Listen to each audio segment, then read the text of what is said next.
பெரியகுளம் தென்கரை பவளந்தெற்று அருகில் நண்பர்கள் மணமயில் மன்றம் செயல்பட்டு கொண்டிருக்கிறது. இந்த மணமயில் மன்றத்தினால ரோட்டின் மேலே அது இருக்கிறதுனால அடிக்கடி விபத்தும் வாகன போக்குவரத்துக்கு இடையூறு ஏற்பட்டுக்கிட்டே இருக்குது. விபத்து ஏற்பட்டு இதுவரைக்கும் கிட்டத்தட்ட 10-15 பேர் வரைக்கும் உயிரிழப்பு ஏற்பட்டிருக்கு.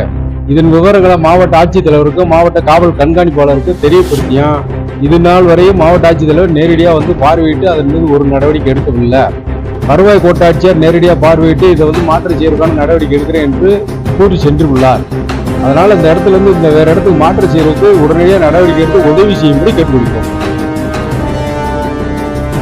உங்களுடைய கனரக வாகன பழுதாப்பொருள் சங்கத்தின் சார்பாக இந்த மணமகள் மன்றம் என்ற பெயரில் நடக்கின்ற மதுபான பாரை அகற்ற கோரி தேனி மாவட்ட ஆட்சித்தலைவர் அவர்களிடமும் எஸ்பி அவர்களிடமும் நாங்கள் எத்தனையோ முறை மனு கொடுத்து விட்டோம்.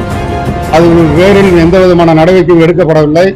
ஆகையால் இன்று மே தின விழாவை முன்னிட்டு எங்கள் சங்கத்தின் சார்பாக கோரிக்கை, அந்த மதுபான பாரை உடனடியாக அகற்றுமாறு நடவடிக்கை எடுக்குமாறு மிக தாழ்மையுடன் கேட்டுக்கொள்கிறோம்.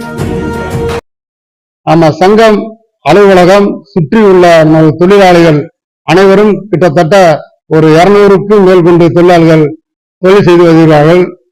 இவர்கள் மத்தியில் மணமகிழ் மன்றம் என்ற பெயரில் டாஸ்மாக் ஒன்று இயங்கி வருகின்றது. நமது சங்கத்தின் சார்பாக எத்தனையோ மனுக்களும் நம்முடைய வேண்டுதலை நமது மாவட்ட கலெக்டர் அவர்களிடமும் டிஎஸ்பி அவர்களிடமும் நமது பெரியகுளம் தேனி நாடாளுமன்ற உறுப்பினரிடமும் பெரியகுளம் சட்டமன்ற உறுப்பினரிடமும் நமதுடைய கோரிக்கையை மனுவாக எழுதி அவர்களிடம் சமர்ப்பித்தோம்.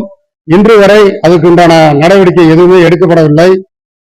இன்று மே தின விழாவை முன்னிட்டு நமது சங்கத்தினுடைய உறுப்பினராகிய எல்லாரும் ஒன்று சேர்ந்து தமிழக அரசிற்கு வைக்கின்ற ஒரே கோரிக்கை, இந்த தொழிலாளர்கள் மத்தியில் நடைபெறுகின்ற மக்கள் மணமகள் என்ற பெயரில் டாஸ்மார்க்கை அப்புறப்படுத்த வேண்டும் என்று அரசுக்கு வலியுறுத்தி தீர்மானம் நிறைவேற்றப்பட்டது.